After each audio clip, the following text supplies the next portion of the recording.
That Mexican OT is a prime example of why I actually do not go back and forth with non-black people of color about saying the N-word, because one thing about it, we all got slurs. So if you comfortable enough to say the N-word, especially around me, I hope you're ready for me to take you to Slurs R Us. Baby, if I was sitting in one of them chairs and he said, what y'all gonna do about it? He would have been every refried, kidney, lima, fava, chili. Motherfuckers would have thought I was making a 20 bean soup in that bitch. On my mama. I'm not finna argue with you because not everything is up for debate. Just violate they ass. In my opinion, Cleopatra shouldn't have even asked the question if she wasn't prepared to get in his ass. And truthfully, it's not a question. It should have been posed to him as a statement. You shouldn't say it. I don't give a fuck about your proximity to the black community. I don't care about how many close relationships you have with black people. Those relationships will never make you one of us, which is why you shouldn't say it. And if a motherfucker want to get jazzy at the lips, violate them and their whole fucking lineage. Stop arguing with them about this shit.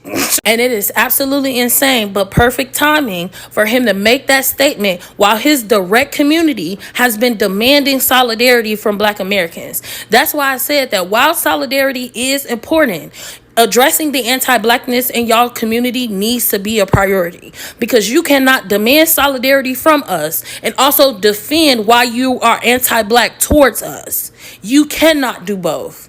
It just don't work that way, and it never will. Welcome on another episode, you guys. Thank you all so much for your support. I see them and I do not take them for granted. In this video, we are going to be talking about the rapper Mexican OT, the question he was asked and the response he gave. Bear in mind that this is a conversation that has caused a lot of back and forth between the black community and the Latino community like few weeks back. And then on the other hand, we have some of them coming out, blaming black people, calling them names, shaming them for being silent, for not helping them. The rapper Mexican Hoti was on an interview and he was asked if he thinks it is okay for him and his people. I think this is what the question meant.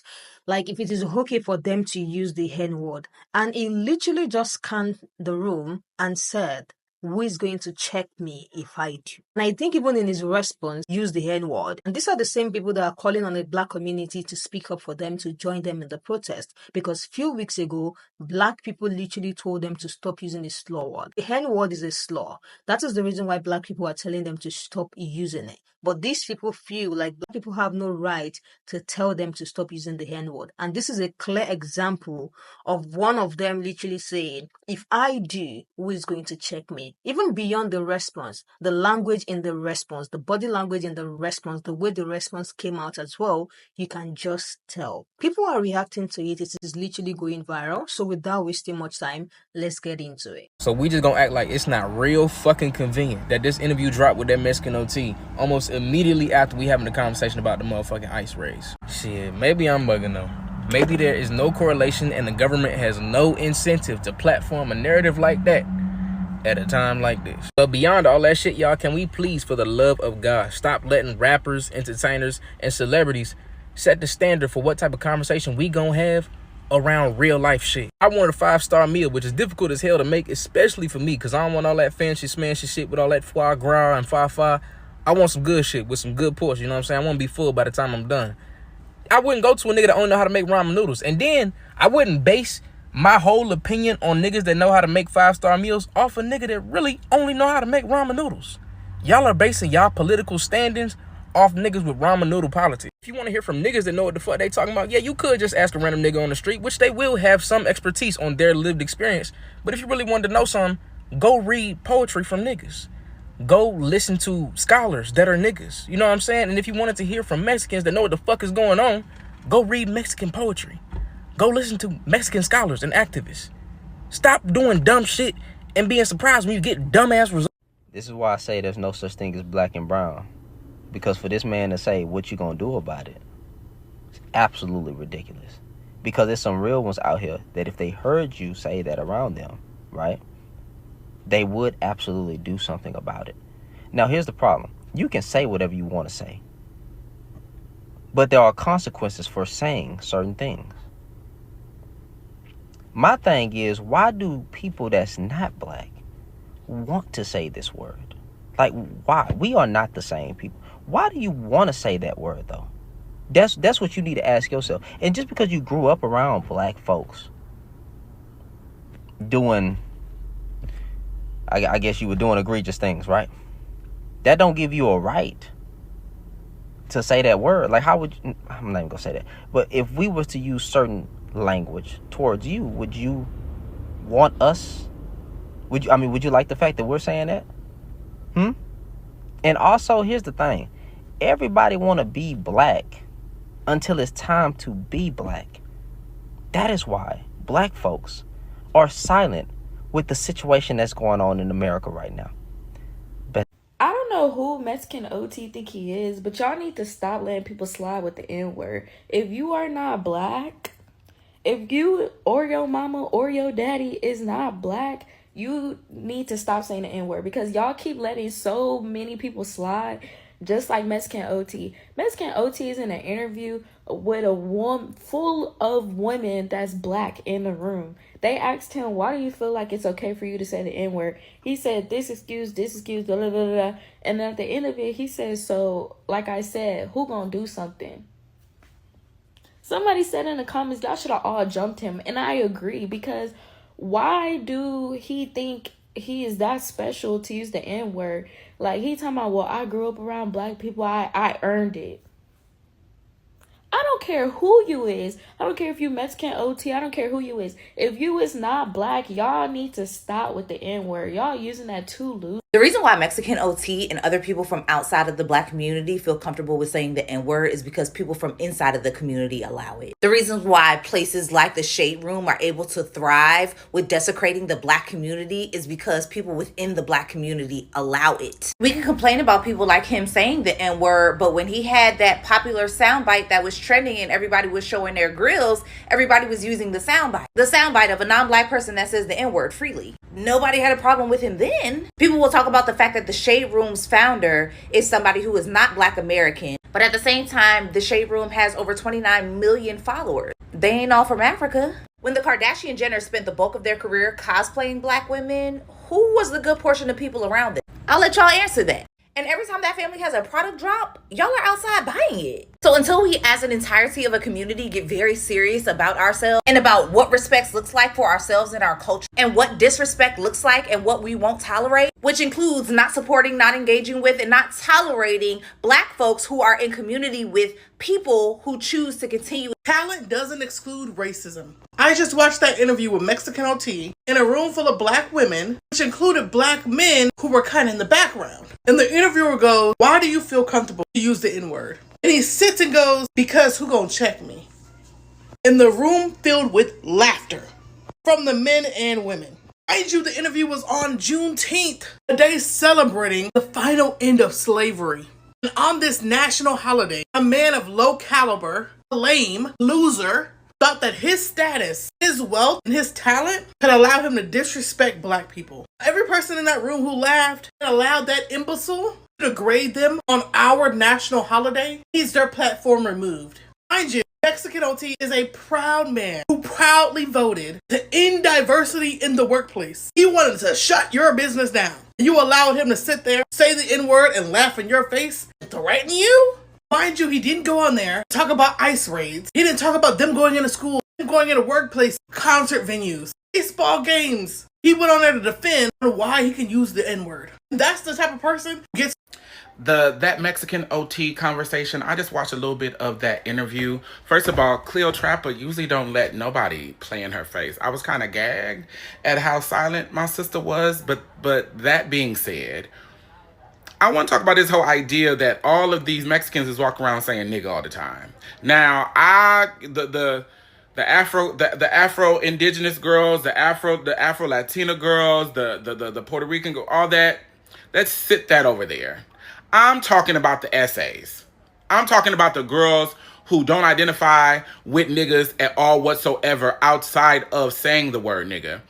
What gags me is when I was like that for almost 10 years, and I was deeply entrenched in the essay culture. Listen, I've slightly told the story before. I was dating the head of MS-13 in LLC, Angel. It was a time. That being said, We were doing deals. People would be locked up. The Mexicans would be locked up with the black folks for 10, 20 years. And there was never a moment where the relationship was so entrenched that the Mexicans felt comfortable saying nigga in the institution.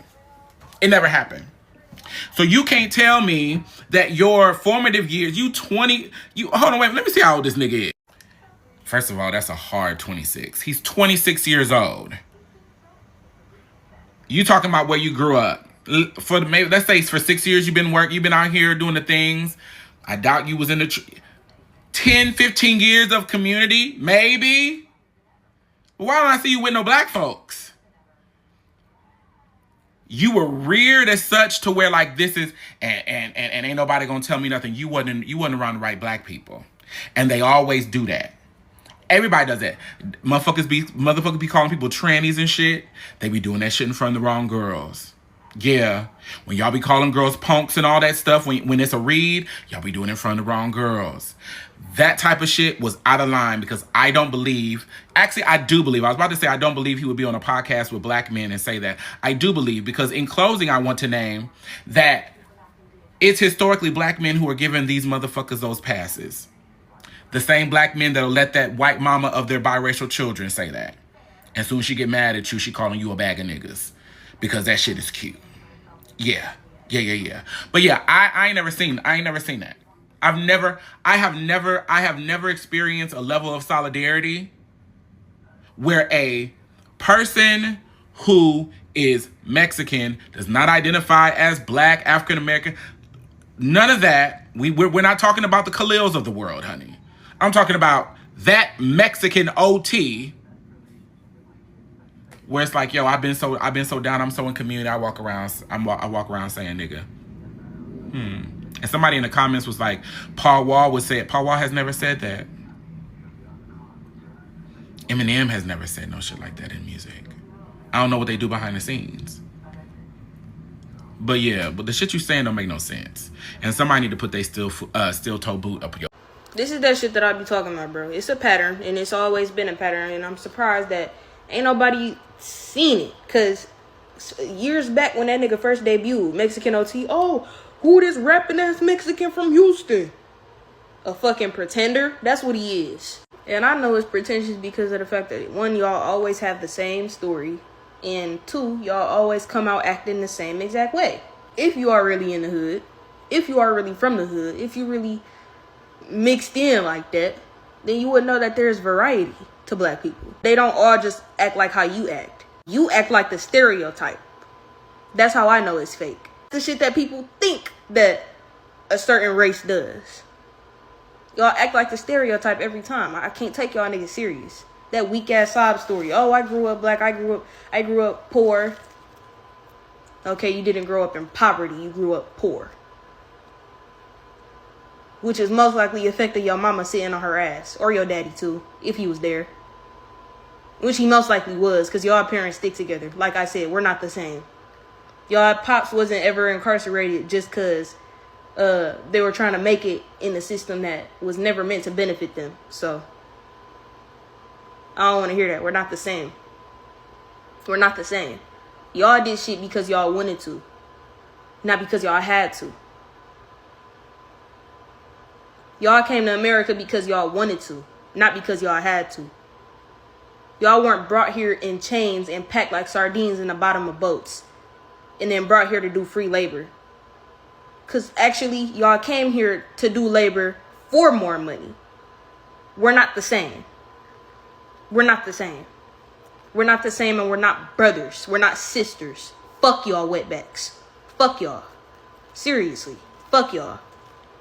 Recently, that Mexican OT got interviewed, and they asked him why he uses the N-word and he's not black. And honestly, I don't even know why they ask people like him this sort of question, because every answer that you get from a non-black person that uses the N-word that isn't white is pretty much the same. It's everyone around me grew up using it. I grew up around black people.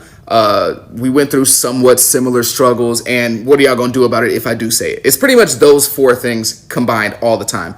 But just think about how crazy this sounds. This guy is willing to basically die behind being able to say a slur. He said, what are y'all gonna do about it? That is insinuating fighting, violence, anything that could possibly happen over saying a slur. He's willing to fight, possibly go to jail, possibly die, possibly kill someone to say a slur. Because in a fight, anything can happen. He could punch the dude falls wrong, hits his head, he's dead, now you're going to jail for life. You could get punched, fall wrong, hit your head, die, now you dead. Over saying a slur. Is that not insane? Like imagine he gets into a fight, his homie pulls out they end up possibly putting the dude down with a weapon. Something goes wrong, something happens. And now he's telling his mom, dang son, what happened? Hey, this black dude told me not to say the N-word. This black dude told me to not use the N-word around him. I had to stand on business over a jail phone. I had to stand on business. They're at a funeral for him. They're crying, why did he have to go? Well, I mean, a black guy told him not to use the N-word, and so he had to fight him, of course. A black guy told him not to say a slur around him? Is he crazy? Of course they had to fight to the death. Think of how crazy, black people have made the N-word so cool. There are hundreds of thousands of people, just like this dude, willing to face any and all permanent, final, negative consequences of life over saying a slur. The funniest thing to me about non-black people fighting to say the N-word is that that's not even the best word in our vernacular. Like, there are so many words and phrases in our vernacular that's just like, chef's kiss to me. Like, for example, fitted lemon. Like, he got fit lemon bitches. And you're fighting to say nigga? I haven't seen people fight for their own liberation the same way that they fight to say the N-word, and then they'll try to tie it back into, oh, well, I grew up around black people, woo woo woo. No, you're just anti-black. Being black is just so interesting sometimes because people will literally try to argue us down on why they should be able to say a racial slur. And then when you call them out on it, it's like, oh my god, you guys are so sensitive, like, get over it. It's a term of endearment. Not for you, ho, for us. And ultimately, this just goes back to that conversation of the fact that people don't respect black people. Like, it is very normalized to disrespect black people on a daily basis. Things that won't fly to another race is just completely fair game to black people, and we have to just shut up about it. Like, we shouldn't be able to talk about it. None of that. Like, y'all literally want everything from us except for our oppression, and even that is arguable. It's even crazier. In the same token, y'all would try to tell us that we ain't got nothing. Like, our culture is nothing. Our culture is full with violence, this, that, and the third. But in actuality, we are the blueprint. Like, y'all be fighting to be us, but y'all don't want to be us. Come on now. And then to go back to that neighborhood conversation where they be like, oh, well, I grew up around black people. I grew up in a predominantly white but more diverse suburb, but you don't hear me fighting the right to say racial slurs to people. And then the coons that's in the neighborhood that's giving these passes out for these people to say this need to be checked too. All in all, you fighting to say that word is anti-black. And you would think if you grew up in a neighborhood or you really cared about black people, you were with the movement, you would respect us enough not to say the word when we tell you not to. The way you responded to that question was so disgusting. The hatred in him for black people was so clear. It was crystal clear with the way you responded, like with so much, pride, saying, oh, who is going to check me? Like, do you guys think you all have the capacity to actually check me if I use the N-word? He actually said it. It was blurred out. I believe that was what he said. And this is actually crazy to think that even in the midst of this conversation going on, and even in the midst of this deportation, in the midst of these people crying out, saying people need to support them, saying that people need to come out and protest with them, this is still what one of them is saying. How do we move forward as people? Because they are quick to say, you guys take everything so seriously. We literally grew up in the same neighborhoods. We face discrimination as well. These are some of the excuses some of them come up with, like, oh, we grew up in the same neighborhood. We all face discrimination as well. It makes it seem like being oppressed themselves gives them the permission to call other groups of people a slur word, because yes, you guys are upset. You guys were oppressed. We were oppressed as well. So yes, it's a battlefield, it's an even field. Like, it's okay, we can use the slur word on you guys. A lot of these people who use the N word, they are the same one who laugh at black features. They are the same one who throw around anti-black jokes. They are the same one who call black women ghetto. They are the same one who act like blackness is something to hide when it is not convenient for them. How they want to claim the world but not the people is so crazy, because the anti-blackness in their community is so crazy. And to the Mexican OT response, saying who is going to check me is more than just a statement. It is giving, oh, I understand that I'm not supposed to use this particular word, but I do not care, because what are you guys going to do at the end of the day? Like, that is what his response is given. And that is not cultural appreciation at all. That is just his ego being full and clear in that interview. The entitlement in his statement is very, very insane. Just imagine a black rapper casually dropping anti-Mexican slur. Imagine how they are going to feel. There will sure be an outrage. There will be headlines everywhere. They cannot take what they dish out, and it is so obvious. But when it happens to black people, we get responses like, who is going to check me? You guys need to get over it. You guys overreact. You all act like the victim. There is literally nothing that they are not going to say to black people. They act like black people do not have the right to set some boundaries about language and words that have been used to dehumanize them for years. See their character peeking through. They always think all black people culture is to copy just because it is popular. They always feel they can copy, they can do the same just because it is popular. They will always intentionally choose not to respect the boundaries that black people have put on words and languages that was used to dehumanize them. Constantly act as if, black culture is their costume. They can do whatever it is that they like with it. The ego in his response is actually very crazy. I think the interview should have just ended the moment he said, "And who is going to check me?" Let me hear what you guys think about his response and what you think about what black people are saying as well. Black people are already talking about how they will start using, their slur as well, since, they want to level the field. Let's as well meet the middle. Since you guys want to use our culture, especially the ones we've placed boundaries on, since you guys want to use that as a costume, we can just start using you guys' slur as well, like as our lingo. It can literally be part of our own lingo as well, so that you guys can see what it feels like. I do not think respecting people's culture is supposed to be this hard, literally. This was a conversation. Like, even a few weeks ago, so many black and Latino people were coming at each other just because they said do not use a slur word. They were coming at black people saying they don't have fathers, their fathers don't stay, they can't celebrate Father's Day. You guys, it is insane. Let me hear what you guys think about this whole conversation in the comment section. I am going to definitely see you guys in the next episode.